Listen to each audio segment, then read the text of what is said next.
করি সবাই ভালো আছেন। এমএস মেশিনারিতে সবাইকে স্বাগত। আজকে আমরা আছি ফরিদপুরের কানাইপুর। তো আমাদের আসমানটি আরো একটা মেশিন নিছে, যার কারণে আমরা আসলাম। কিছুদিন আগে আসমানটি আমাদের পুরো সেট মেশিন নিছিল, যেগুলো দিয়ে দেখেন যেখানে একটা কম্প্রেসর আছে, আর এটা হলো ডি কাটিং মেশিন ব্যাগের ছিদ্র করার জন্য। এটা হলো ক্লথ কাটার মেশিন, কাপড় কাটার মেশিন যেটা। আর এটা হলো হ্যান্ডেল পাঞ্চিং মেশিন, ওইটা হলো সাইড সিলিং মেশিন। এই পাঁচটা মেশিনে একটা সেট হয়। তো আমাদের আসমান যে এই পুরো সেটআপটা নিছিল, তো কিছুদিন পরে ওনার মনে হলো যে না, আরেকটা মেশিনের প্রয়োজন। তো আজকে এই মেশিনটা আমরা দিতে আসছি। আসমানটি আমাদের এই মেশিনটা নিছে। তো এই মেশিন সম্বন্ধে আপনাদের কি কোনো সমস্যা আছে এখন? না। মেশিন সম্বন্ধে কোনো কিছু বুঝতে অসুবিধা না। কাজে মেশিনটা বর্তমানে এই কন্ডিশনে আছে। তো এগুলো ব্যাপার স্যাপার। তো মেশিন আর সাইড সিলিং দুইটা হলে সুবিধা হয়, সবাইকে বলি আমি। তো এখানে একটা সাইড সিলিং আছে, এখানে আরেকটা আছে। তো দুইটা সাইড সিলিং নেওয়া হয়েছে এখন। তো এটার সাথে তো এক্সট্রা ডাইস দেওয়া হয়েছে, তাই না? এটাতে ডাইস দেওয়া হয়েছে, এটাতে ডাইস দেওয়া হয়েছে সবগুলা। আর মেশিন নিয়ে কোনো সমস্যা মনে হইতেছে? যা দেখাইছে মনে হয় বেশি চালাতে পারবেন। তো আমাদের আঙ্কেল আর আন্টি দুজনে প্রশিক্ষণ নিছে, এবং ওনাদের এলাকায় আরো কিছু এলাকাবাসী আছে, সবাই মিলামিশে আর কি কাজ করবে। তো আঙ্কেল কি মনে হয়, পারবেন চালাইতে? তারপরে ইনশাআল্লাহ। খুব বেশি কঠিন মনে হয়েছে? শিখতে কিরকম টাইম লাগছে? এটা দু একদিন ট্রেনিং দিলে মোটামুটি কাজটা করা যায়। এখানে একটু কাপড় আমরা দিছি মোটামুটি হাত ক্লিয়ার করার জন্য। এছাড়াও আমি কয়েকটা পাইকারি ঠিকানা দিয়ে দিব, যেটা সাহায্যে ওনারা পাইকারি কাপড়টা কিনতে পারবে।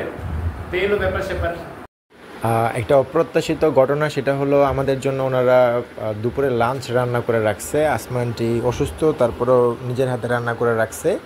গতবারও রান্না করে খাওয়াইছিল, ওটা নাকি আরেক ব্যক্তির মাধ্যমে রান্না করাইছিল। তো এইবার আর কি উনি নিজের হাতে রান্না করলো।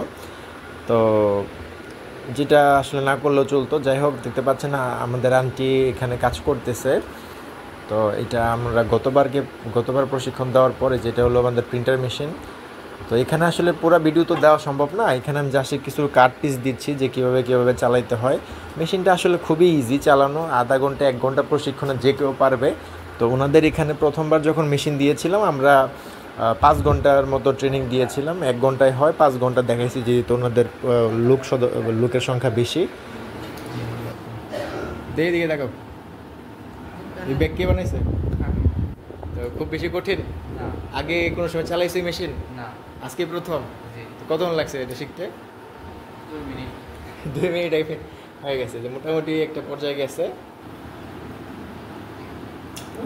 আর দেওয়াটা বাঁকাতেরা যেটা মনে হয় এটাও এরকম ফ্রি ফায়ারের মতো ঠাস ঠুস করে ছেড়ে দিবা।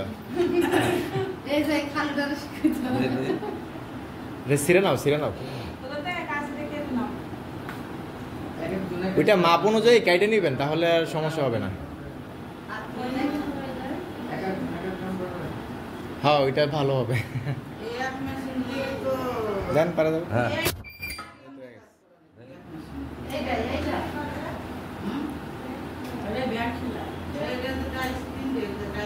আঙ্কেল দিয়ে থাকেন নিয়ে তো এটা দেখেন তো টাইট হয়েছে কিনা, টানটুন দিয়ে দেন তো ছিঁড়ে কিরকম, মানে ওই বাজারের সাধারণ ব্যাগের মতো না হয় নাই? জোড়াতালি নিয়ে কোনো কমপ্লেন আছে? শক্ত কম বেশি? জোড়া দেখেন, মানে আমরা তো সুন্দর হয় নাই, আমরাও জানি, তো শুধু জোড়াতালি দেখতেছি, তাই না? ছিঁড়তে পারতেছে দেখেন, এই যে তাই না ছিঁড়তে পারতেছে না।